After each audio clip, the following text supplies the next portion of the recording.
Sí, hola, Quique. ¿Cómo estás? ¿Cómo te Tanto va? tiempo. Tanto Un tiempo, gusto Andrés. saludarte. No, te estamos viendo y te ha hecho un pendejo, Andrés. Sí, estamos trabajando. Ahora vivo en Natirá, en la zona de Cordillera, y desde aquí trabajo. Qué gusto, qué bien. Gusto de conversar con vos, Andrés. Bueno, queremos conocer porque sabemos que en su momento vos realizaste una publicación y una investigación también al respecto de esta historia de la foto en su momento de quien fue diputado, luego ministro del Interior, Rafael Filisola y Lucio Silva. Una historia que si bien ya tiene varios años, ¿verdad? Pero es como que nuevamente salta a la luz esa fotografía y se generan comentarios y opiniones en relación al tema. Para vos, Andrés, que hiciste la investigación, repito, y que conoces de la historia real de la fotografía del hoy abatido por la Fuerza de Tarea Conjunta Lucio Silva y Rafael Filisola. ¿Qué nos puedes contar de esa historia, Andrés? Sí, Lucio Silva es evidentemente uno de los pioneros, uno de los fundadores del grupo que luego se convierte en el EPP. Nosotros ya lo veníamos siguiendo desde aquel famoso intento de robo al Banco de Choré en 1997, cuando este grupo, que se estaba preparando como una especie de brazo armado clandestino, un proyecto guerrillero de lo que entonces era la corriente Patria Libre.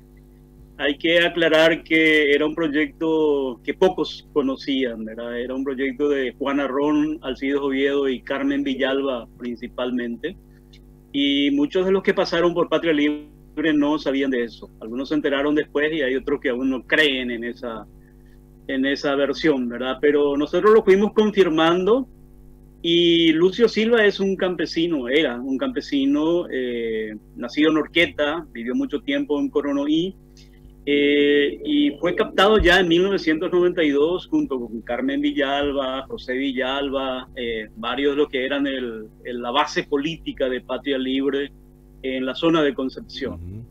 Y al mismo tiempo le invitaron a formar el grupo guerrillero clandestino que se planteaba, bueno, supuestamente llegar al poder a través del uso de las armas, ¿verdad?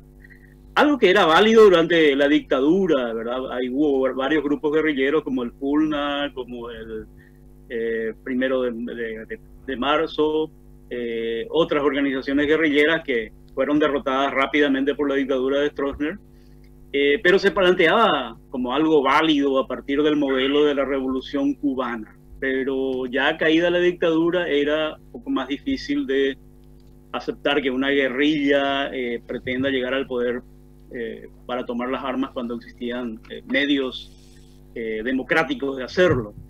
Pero ellos se plantearon eso, iban a robar el Banco de Choré, cavaron un túnel de 80 metros, allí estaban 6 personas, Lucio Silva, Gustavo Lescano, los que dirigían era obviamente Alcides Oviedo, Carmen Villalba, Pedro Maciel Cardoso, con quien yo conversé mucho después y hicimos varias entrevistas con él, bueno, y Gilberto Cetrini, otro de los fundadores, ¿verdad?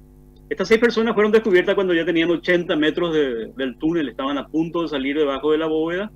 La policía le llamó la atención la tierra que llevaban y bueno, los capturaron y pasaron 2 años en la cárcel. Y a partir de ahí, cuando salieron, se fueron a entrenarse en Chile con el Frente Patriótico Manuel Rodríguez, y después ya en el 2001 el secuestro de María Edith. Y ahí es donde nosotros hicimos una investigación y vimos que varios de los acusados tenían coartadas de no haber participado. Pedro Maciel Cardoso se abrió del grupo, lo encontramos en Alto Verá, Itapúa, y bueno, lo entrevistamos y fue liberado. Y después nos contactan 2 campesinos, Gustavo Lescano y Lucio Silva, y nos dijeron que ellos tampoco participaron y que estaban en Coronoí. Se fue allá un equipo de última hora, los entrevistó, los pobladores dieron testimonio y lo trajeron, lo acompañaron a presentarse a la fiscalía. María Díaz los encaró y dijo, no, yo no los reconozco como secuestradores, y ahí los liberaron. Ahí es donde yo contacto con Lucio Silva y bueno, lo conozco personalmente, era un campesino así bien paraguayo, ¿verdad? Guaraní hablante. Y luego en el 2013 es que nos confirman que sí, él pasó a integrar el EPP y era uno de los principales combatientes. Y no solo él, le llevó a sus 3 hijos, algunos menores de edad, y los metió también en lo que ellos llaman guerrilla, ¿verdad? Su hijo mayor, Claudelino, murió la noche que secuestraron a Arlan Fick en Paso Tuyá. Y a partir de ahí, Lucio Silva, bueno, era como así el histórico, el maestro de los guerrilleros, ¿verdad? Ya tenía casi 62 años y se movilizaba ya con un bastón. Y bueno, fue uno de los, creo que fue como que la caída más importante para la Fuerza de Tarea Conjunta en este momento, ¿verdad? Lamentablemente no hay datos de qué pasó con Oscar Beni, porque este es el grupo que lo secuestró.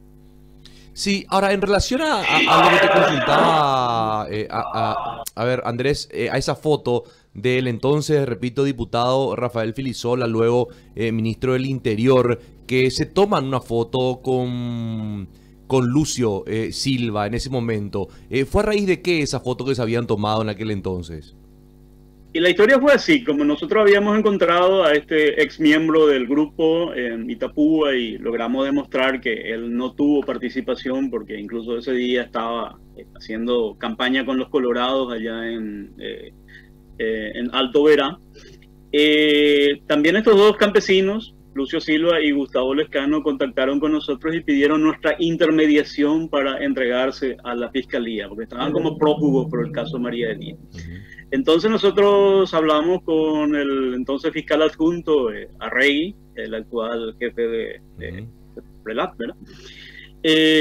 Y él prometió que si le acompañábamos no los iban a capturar hasta que lleguen a la fiscalía y se puedan presentar, ¿verdad? Pero necesitamos una intermediación de algún político, algún miembro del Congreso, y fue ahí donde Rafael Filisola se ofreció junto con la gente de la Coordinación de Derechos Humanos del Paraguay, creo que estaba también otro diputado, Perrota, y ellos fueron hasta Coronoí para acompañarlos y traerlos y garantizar que no haya una captura en el camino, ¿verdad? Esa fue la intermediación de entonces Rafael. Creo que Rafael estaba en ese momento como diputado del Encuentro Nacional. Y aparece en la foto y se publica en última hora cuando están conversando con Lucio Silva y Gustavo Lescano, ofreciendo su intermediación. Esa foto después es usada como para supuestamente mostrar que Rafael Filisola era cómplice de quienes después se descubrió que seguían siendo, por lo menos en el caso de Silva, seguía siendo miembro del EPP. El otro, Gustavo Lescano, está preso, condenado por el caso Cecilia Cubas, ¿verdad? Es el grupo de los 6 campesinos. Ellos reclaman que son inocentes y que se usó un testimonio de uno de los desertores del EPP para involucrarlos, ¿verdad? Pero sí, por eso, así fue la foto, ¿verdad? Esa foto es tomada en Coronoí cuando Rafael Filisola les acompaña a estos 2 y vienen en un vehículo y el móvil de última hora los sigue y se hace toda una caravana porque también vienen 10 campesinos a testificar a favor de ellos en la fiscalía. Andrés, precisamente eso te iba a consultar de estos testigos también.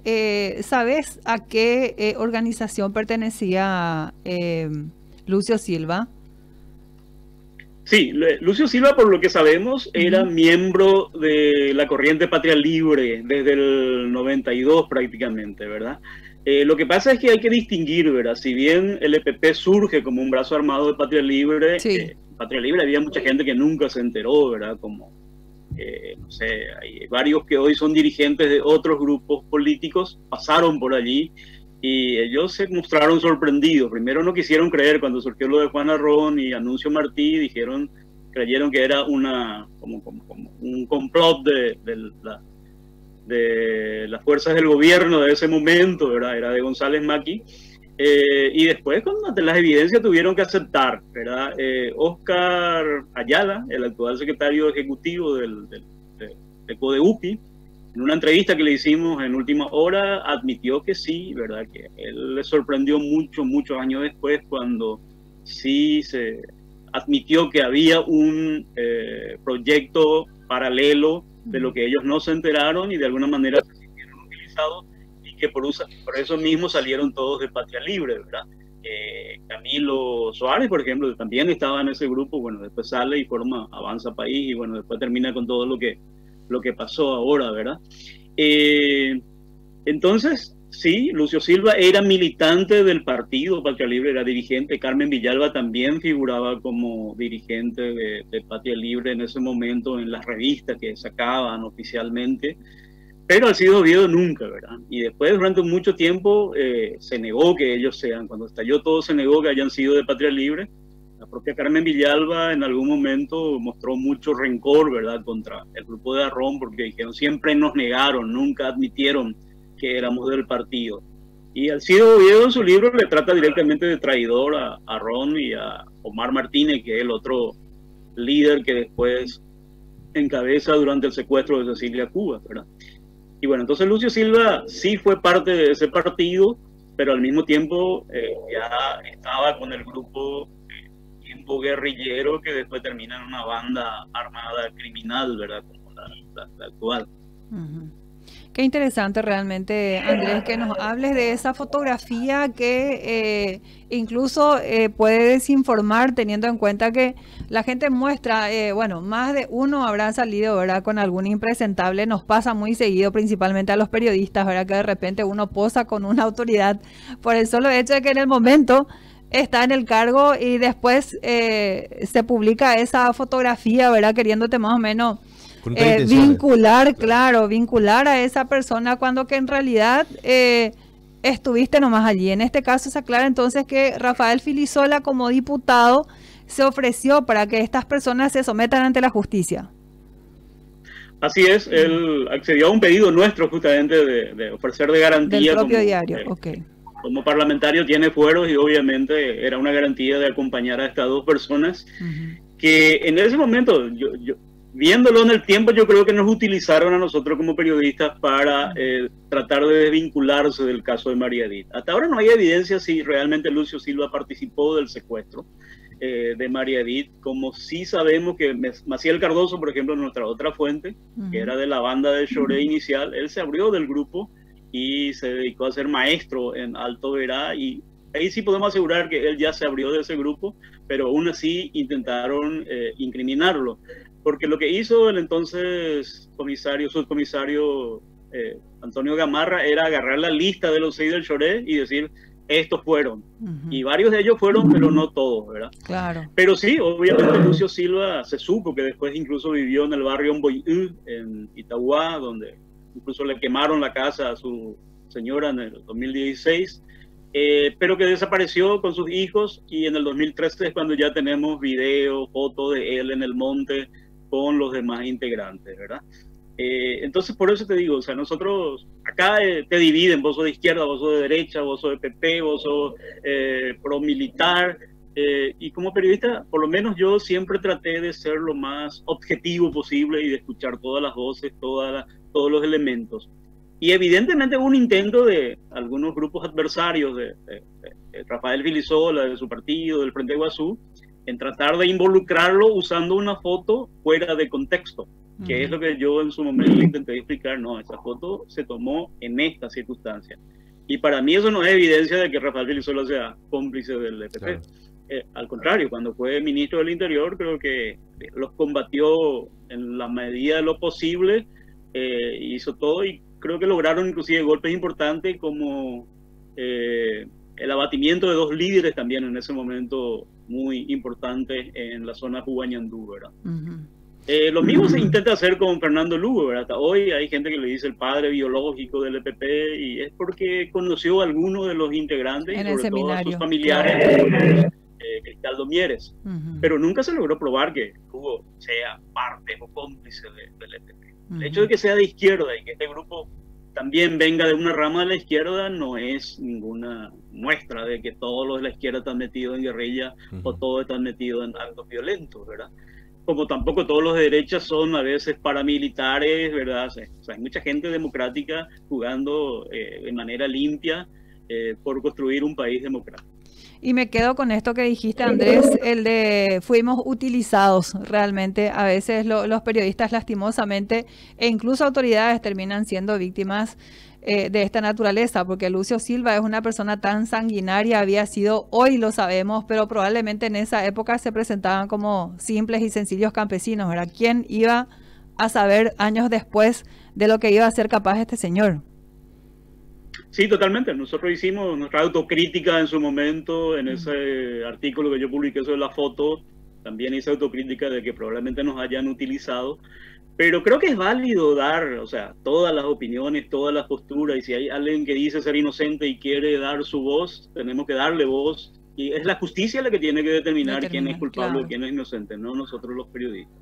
Es así. Para cerrar nada más, Andrés, y agradeciendo tu deferencia, estábamos charlando con Mabel antes de conversar con vos al aire, que dentro de los nombres fuertes que siempre se manejaron en el autodenominado EPP, sacando a personas que están privadas de su libertad, en el caso de Carmen Villalba, Alcides Oviedo, hoy abatido Lucio Silva, Esteban Marín. Estamos prácticamente hablando de los referentes del EPP. ¿Quiénes más, según tu criterio e investigación y lo que conoces, Andrés, son hoy por hoy referentes que están integrados en el monte aún del EPP? Sí, los principales líderes actuales del grupo que está en el monte, porque creo que el comandante jefe sigue siendo Alcides Oviedo desde la cárcel, y Carmen Villalba sigue siendo, por algo piden su libertad cuando lo capturan a Oscar Denis, ¿verdad? El principal comandante es Osvaldo Villalba, ¿verdad? El hermano menor de Carmen. El segundo es Cristaldo Mieres, Manuel Cristaldo Mieres. Luego está Magna Mesa, Liliana Villalba. Ellos son los principales líderes que nunca hasta ahora han podido ser capturados o abatidos, ¿verdad? Y mientras eso no ocurra, la gente va a seguir reclamando de que por qué la FTC con tanto presupuesto no logra desactivar a este grupo. Al contrario, el grupo se va fragmentando en otros grupos satélites como el EML, Ejército Mariscal López, la ACA, que está prácticamente desactivada, aunque todavía tiene algunos integrantes, y este nuevo grupo que es el que cayó ahora, que le llaman Brigada Indígena de Ajusticiamiento a Matones de Estancia, supuestamente integrada por indígenas, pero lo que sabemos son solo 2 menores de edad que son de la etnia Paita Deuterá, y el resto siguen siendo los mismos, ¿verdad? Marín, el que cayó ahora, era el líder de ese grupo que se mató a Oscar Denis. Ok. Andrés Colmán Gutiérrez, muchísimas gracias, un abrazo.